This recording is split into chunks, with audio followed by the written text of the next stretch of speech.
kebencian, lalu aku berlari menjauhinya. Hari berikutnya, di sekolah salah satu teman kelasku berkata, "Hei, ibumu hanya punya satu mata ya?" Aku berusaha mengubur gejolak perasaanku, kemudian aku mencari ibuku untuk menumpahkan segalanya. Lalu hari itu, aku memakinya dengan berkata, "Kalau kamu hanya membuatku malu, kenapa kamu tidak mati saja, wahai ibu?" Ibuku hanya diam 1000 kata. Aku bahkan tidak mau berpikir kedua kali atas apa yang telah kuucapkan, karena aku sangat marah kepadanya. Aku melupakan perasaannya. Aku segera keluar dari rumah. Aku belajar sangat giat agar punya kesempatan untuk belajar ke Jakarta. Kemudian aku menikah. Aku membeli rumah dengan keringatku sendiri, lalu aku punya beberapa anak. Aku sangat bahagia dengan hidupku. Lalu di suatu hari, ibuku datang mengunjungiku. Dia tidak pernah bertemu denganku selama beberapa tahun dan bahkan dengan cucunya. Ketika dia berdiri di depan pintu, anakku mentertawakannya. Aku berteriak keras kepadanya, "Beraninya kamu datang ke rumahku dan menakuti anakku. Pergi dari sini sekarang."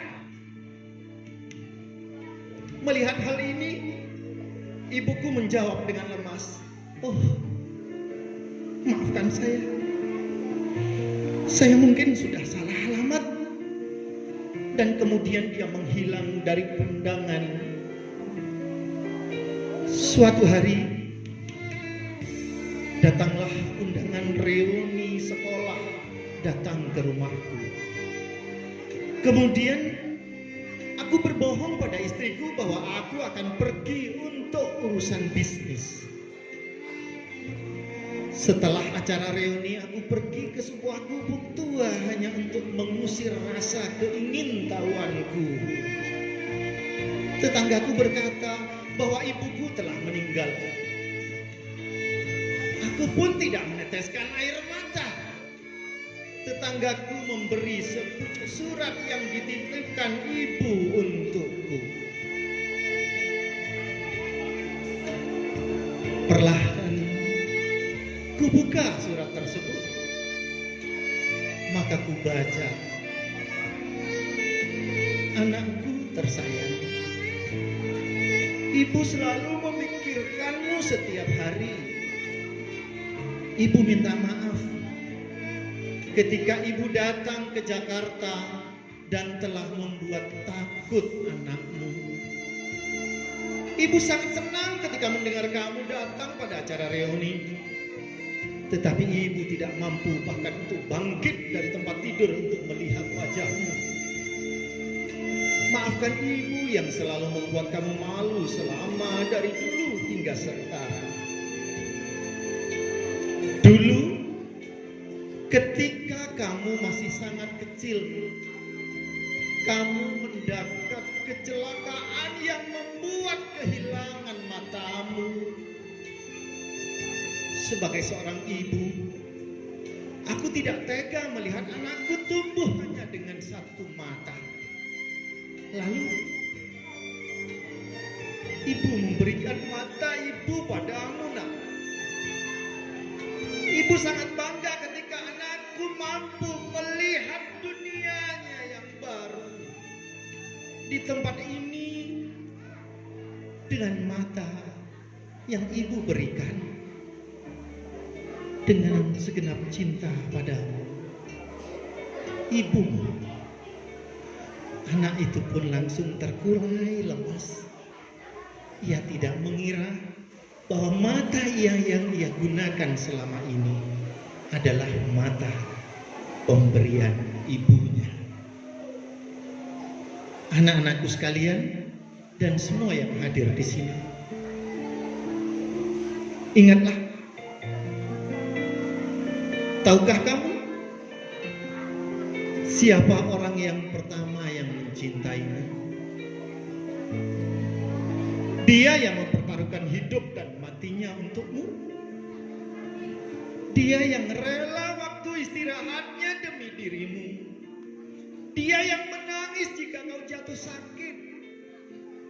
Dia yang bahagia ketika engkau tersenyum. Dia yang selalu basah lisannya dengan doa-doa untukmu. Dan dia adalah ibumu. Dia adalah ibumu. Ibnu Umar berkata, aku tidak bisa melihat wajahnya Allah, tapi kalau aku ingin tahu seperti apa Allah tersenyum kepada hambanya, maka Rasul kemudian menjawab, wahai Ibnu Umar, kalau kamu ingin membuat wajah Allah tersenyum padamu, maka buatlah senyuman di wajah ibumu. Karena saat ibumu tersenyum karena kebaikanmu, ibumu tersenyum karena ulahmu, ibumu tersenyum karena kelakuanmu, ibumu tersenyum karena perilakumu, ibumu tersenyum karena prestasimu, ibumu tersenyum karena sesuatu yang kamu berikan kepadanya. Maka di saat itulah Allah tersenyum padamu. Jadi wahai anak-anakku semuanya, ingatlah, ada 5 air yang tidak pernah engkau bisa balas dari ibumu. 1, air ketuban dari ibumu. Yang kedua, air darah yang mengalir saat engkau dilahirkan ke muka bumi ini. Dan yang ketiga, air susu mereka yang kau minum detik demi detik untuk segala nafasmu. Yang keempat, air keringat dari ibumu pada saat ia harus terbangun di malam hari dan bangun di pagi hari, bangun di siang hari untuk dirimu. Dan yang kelima, air mata ibumu di saat melakukan doa. Wahai anak-anakku semuanya, kalau engkau ingin mendapatkan ridha dari ibumu, maka taatlah kepada mereka semua. Demikian yang bisa saya sampaikan. Mohon maaf atas segala kekurangan. Ihdinas siratal mustaqim. Wassalamualaikum warahmatullahi wabarakatuh. Nah, sekarang seperti janji saya di awal, siapa yang berani menerima tantangan saya kuis 20.000 dari anak-anak?